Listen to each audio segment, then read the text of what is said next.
Very good morning అండి అందరికీ. First of all ముందేమో 5 నిమిషాలు అన్నారు, ఇప్పుడు 3 నిమిషాలు అంటున్నారు. సరే, ఏమైనా మేము మీడియాలో ఉంటాం కాబట్టి కొంచెం చాలా ఇష్యూస్ మా దృష్టికి వస్తూ ఉంటాయి. షేర్ చేసుకోవడానికి ఇది ఒక మంచి అవకాశం. ముందుగా వేదికను అలంకరించిన లోక్సత్తా వ్యవస్థాపకులు జయప్రకాష్ నారాయణ గారు, అలాగే మాకు గురుతుల్యులు సీనియర్ జర్నలిస్ట్ రామచంద్రమూర్తి గారు, నటులు వంశీ గారు అండ్ సుబ్బారెడ్డి గారు, ఎక్సలెన్స్, ఇంకా వేదిక మీద ఉన్న పెద్దలందరికీ నమస్కారం.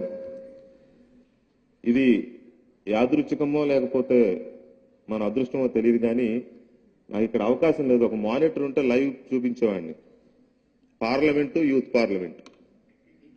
మీరు ఇప్పుడు పార్లమెంట్ చూస్తే మనం ఎన్నుకున్న ప్రజాప్రతినిధులు తన్నుకుంటున్నారు అక్కడ ఓట్ల కోసం. Thank God. ఈ నిర్వాహకులకు నేను నిజంగా మనస్ఫూర్తిగా కృతజ్ఞతలు తెలియజేస్తున్నా. 1000 కుటుంబాలు సుమారుగా, మీరు ఇక్కడ 1000 మంది అనుకుంటే 1000 కుటుంబాలకైనా నల్లధనం అంటే ఏంటి, పన్నులంటే ఏంటి, అవినీతి అంటే ఏంటి చర్చించే అవకాశం దొరికినందుకు మనస్ఫూర్తిగా మరొకసారి వారికి అభినందన తెలియజేస్తూ, మనం చాలా మంది నోట్ల రద్దు అంటున్నాం. అది టెక్నికల్ గా డిమానిటైజేషన్. నోట్ల రద్దు కాదండి, నోట్ల రీప్లేస్మెంట్. పాత 500 నోటుపై కొత్త 500 నోటు వచ్చింది, 1000 రూపాయల నోటుపై 2000 నోటు వచ్చింది. రీప్లేస్మెంట్ మాత్రమే.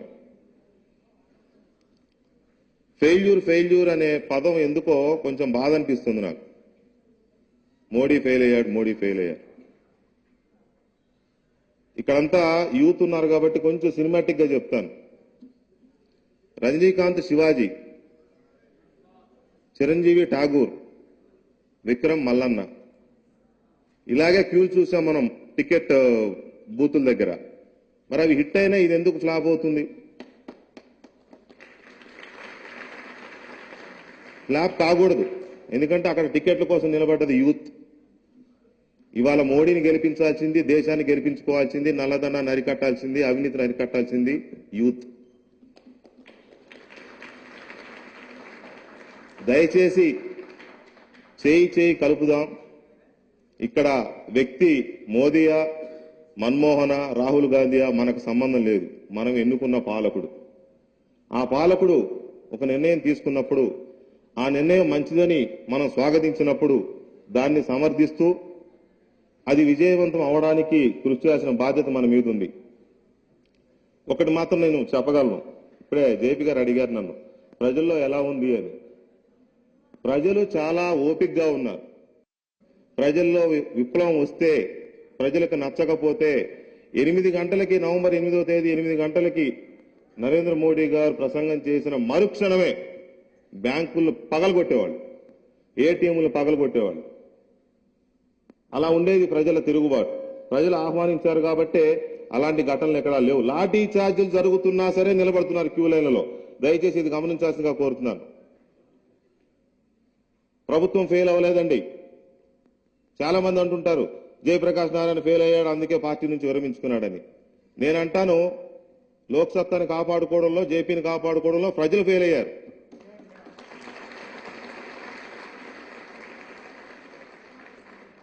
అది ఫెయిల్ అవడం అంటే ప్రజలు ఫెయిల్ అవడం. వాళ్ళు ఫెయిల్ అవడం కదా. ఆయనకేం పోయిందో, వ్యక్తిగా ఏదో చేద్దాం అనుకున్నాడు, సాధ్యం కాలేదు, చాలా బాధపడ్డాడు. ఒకరోజు నేను కూడా వెళ్ళాను, చాలా ఆవేదన. మళ్ళీ తప్పదు, మనం పొలిటికల్ కాకపోయినా ప్రజలను ఏదో చేద్దామనే తపంతో మళ్ళీ బయటకు వచ్చారు. అది ప్రజల అదృష్టం. ఫెయిల్ అయితే మన కర్మ, అంతే. ఇక్కడ డిమానిటైజేషన్ సక్సెస్ అవుతుందా ఫెయిల్ అవుతుందా అనడానికి మనకు కొన్ని పారామీటర్స్ ఉన్నాయి. కొంచెం టైం తీసుకుంటాం, దయచేసి ఆలోచించండి ప్లీజ్. 14,20,000 కోట్ల రూపాయల 500, 1000 రూపాయల నోట్లు చలామణిలో ఉన్నాయి భారతదేశంలో. ఈ రీప్లేస్మెంట్ ద్వారా ప్రభుత్వం ఏం భావిస్తుందంటే, నల్లధనం అనేదాన్ని అరికట్టాలి అంటే పాత నోటు లేకపోతే నల్లధనం ఉండదు అనేది ప్రభుత్వం యొక్క భావన. ఇప్పటి వరకు 2 వారాలు, కరెక్ట్గా ఇవాళ 14వ తేదీ 2 వారాలు. 2 వారాల్లో ప్రభుత్వానికి ఇప్పటి వరకు వచ్చింది 5,60,000 కోట్లు, కొద్దిగా అటు ఇటుగా. అంటే ఇంకా 9 లక్షల కోట్ల రూపాయలు ఎక్కడో ఉంది. పోనీ ఇంకో 4 లక్షలు వచ్చినా కూడా 10 లక్షల వరకు వచ్చినా కూడా 5 లక్షల కోట్ల రూపాయలు వెనక్కి రాకపోతే ఆ 5 లక్షల కోట్లు నల్లధనం అని మనం అర్థం చేసుకోవాలి. దయచేసి అర్థం చేసుకోండి. ఇది కొంచెం టిపికల్ గా ఉంటది. ప్రభుత్వం అనుకుంటోంది 12 లక్షల వరకు రావచ్చు, 3 లక్షల వరకు రాకపోవచ్చు, అంతవరకే సక్సెస్ అయినట్టే మనం అనుకుంటుంది. కానీ చాలా మంది ఆర్థికవేత్తల అంచనా ఏంటంటే 5 లక్షల కోట్ల వరకు రాకపోవచ్చు. 1978లో ఇట్లాగే 10,000 నోట్లు 5,000 నోట్లు రద్దు చేసినప్పుడు మురుగు కాలువల్లో డస్ట్బిన్లో పారేశారట. డబ్బు ఏం చేయాలో తెలియక, పనికిరావని. డిసెంబర్ 31 తర్వాత ఆ సిచ్యువేషన్ చూస్తామేమో బహుశా మనం. అవి చిత్తు కాగితాలుగా పోయినా పంచితే కానీ మనం బాధపడాల్సిన అవసరం లేదు. అది నల్లధనం అంటే. ఇక నిజం, వాస్తవం, ప్రజలు చాలా ఇబ్బంది పడుతున్నారు. కూరగాయలు కొనుక్కోవడానికి డబ్బులు లేవు, వాస్తవమే. సినిమాకి వెళ్దామంటే డబ్బులు లేవు, వాస్తవమే. ప్రతిదానికి చిల్లర కావాలి. 2,000 రూపాయలు నోటు తీసుకెళ్తే షాపులో తీసుకోవట్లా. ఎందుకంటే అంత చిల్లర అతని దగ్గర లేవు.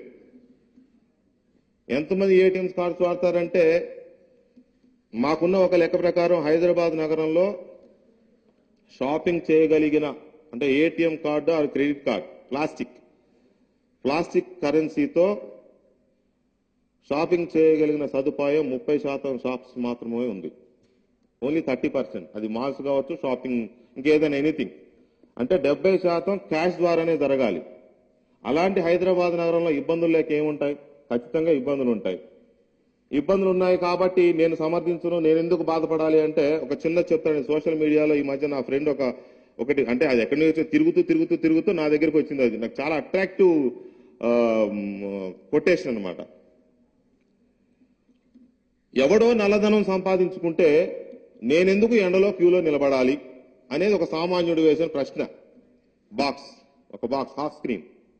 నెక్స్ట్ హాఫ్ స్క్రీన్, నాకు ఎలాంటి విరోధము లేని పాకిస్తాన్తో నేనెందుకు పోరాడాలి సైనికుడు. ఆలోచించండి. ఎవడో నల్లధనం సంపాదిస్తే నేనెందుకు నిలబడాలని మామూలు మనిషి అనుకుంటే, అదే నిన్న తలకాయ నరకబడ్డ సైనికుడు కానీ, లేకపోతే యూరిలో 18 మంది సైనికులు కానీ ఏ విరోధము లేదు మాకు పాకిస్తాన్తో మేమెందుకు పోరాడాలని వాళ్ళు అనుకుంటే మన పరిస్థితి ఏంటి, మన బతుకులేంటి? దయచేసి ఇది చర్చ జరగాలి.